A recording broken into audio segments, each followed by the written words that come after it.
রোজা অবস্থায় আপনি রোজা রেখেছেন, অ্যাট দ্য সেম টাইম যদি আপনি স্বপ্নদোষ ফেস করেন, যদি আপনার স্বপ্নদোষ হয়ে যায়, সেই ক্ষেত্রে রোজাটা ভাঙবে কি ভাঙবে না, এটা অনেকেই প্রশ্ন করেন।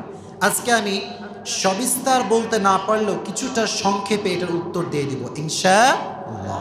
প্রিয় ভাইরা, এই ইহতিলাম বা স্বপ্নদোষ যদি রমজানের রোজা রাখা অবস্থায় কারো হয়ে থাকে, এই সিমেন আউট যদি হয়ে যায়, অর্থাৎ স্বপ্নদোষ আপনার হয়েছে এবং বীর্যপাতও হয়েছে, সেক্ষেত্রে ইসলামী শরীয়তের বিধান হচ্ছে আপনার রোজা ভাঙবে না, এটা ভাঙবে না। এর কারণটা হচ্ছে হাদিসের ভেতরে এসেছে, রুফি আল কলম আন থালাথা আনিন নাইম হাত্তা ইয়াস্তাইকাযা। শরীয়তের পক্ষ থেকে 3 ব্যক্তিকে ছাড় দেওয়া হয়েছে। 1 নাম্বার ব্যক্তি হচ্ছে সেই ব্যক্তি যে ঘুমিয়ে থাকে, যতক্ষণ পর্যন্ত সে ঘুমিয়ে থাকে তার উপর থেকে শরীয়তের বিধানকে রহিত করে দিয়েছে একজন, তিনি কে? ঘুমন্ত অবস্থায় আমরা ভালো মন্দ কিছু টের পাই না। এজন্য ঘুমন্ত অবস্থায় যদি আমাদের ইহতিলাম হয়ে যায় বা ইহতিলামের কারণে স্বপ্ন দোষের কারণে সিমেন আউট হয়ে যায়, বীর্যপাত হয়ে যায়, এক্ষেত্রে বুঝতে হবে আপনার রোজাটা ভাঙ্গে। এক্ষেত্রে করণীয় কি?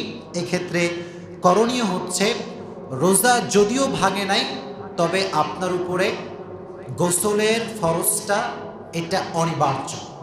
গোসল আপনাকে করার জন্য একদম স্পেসিফিক প্রভিশন করে দিয়েছে একজন, তিনি কে? এটা ফরজ।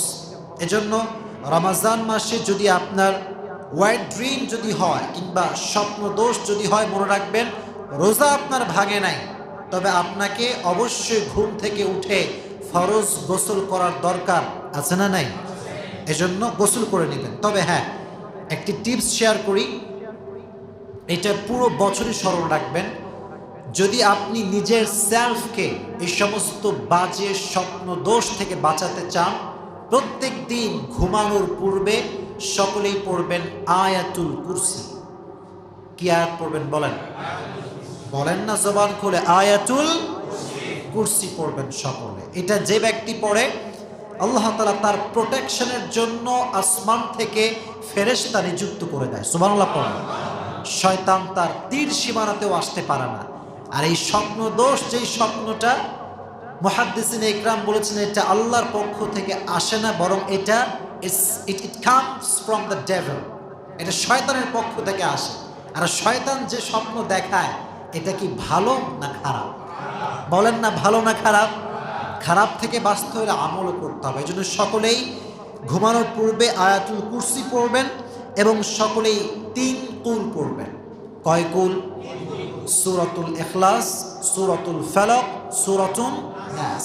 সকলেই 3 কুল পড়ে হাতে 2 হাতে ফু দিবেন। ফু দিয়ে একদম এখান থেকে নিয়ে পা পর্যন্ত পরিপূর্ণ হাত দ্বারা স্পর্শ করবেন ইনশাআল্লাহ। এই আমলটা যদি আপনি করতে পারেন, রমজান মাস হোক কিংবা অন্য মাস হোক, আপনি দেখবেন যে আপনি আপনার নিজের সেলফকে আয়াতুল কুরসির বদৌলতে, কুলের বদৌলতে, 3 কুলের বদৌলতে আপনি নিজেকে সমস্ত প্রকারের বাজে স্বপ্ন থেকে বাঁচাতে পারবেন। সুবহানাল্লাহ পড়েন।